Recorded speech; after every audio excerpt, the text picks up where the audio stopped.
Благодарам, председателе, почитувани колешки и колеги. Јас ќе се произнесам истовремено и за двата предлог закона, затоа што и за двата сум против усвојување на вакви законски решенија. Ставот е принципиелен, затоа што сметам дека после 10 години од важењето на овој закон за легализирање на бесправно изградени објекти, навистина не е во ред да се продолжува рокот и да овозможуваме и понатаму да се легализираат бесправно изградените објекти. Граѓаните имале 10 години период, ете некои во минатото бесправни објекти да ги легализираат и мислам дека со продолжување на роковите за легализација на бесправно изградените објекти едноставно праќаме порака дека во ред е да се гради без градежна дозвола и потоа во некој период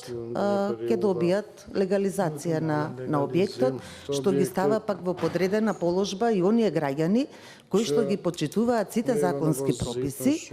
и регуларно си поднесуваат барања за дозвола и ја почитуваат целата процедура. И точно и затоа бесправното градење е кривично дело според кривичниот законник и се санкционира со казна затвор. Значи законодавецот предвидел дека бесправно градење е кривично дело.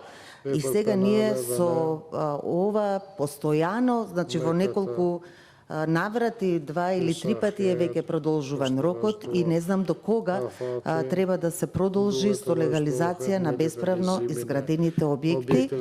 и дополнително мислам дека тоа продолжување на роковите за легализација практично и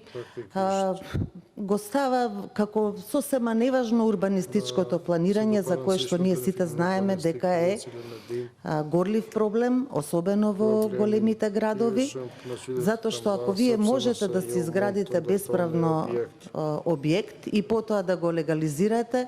зошто ние тогаш носење на генерални урбанистички планови, детални урбанистички планови и генерално планирање на просторот, чија намена пак на овие прописи е да се овозможи едно хумано, квалитетно живење, здраво живење на граѓаните согласно сите тие урбанистички стандарди. Така што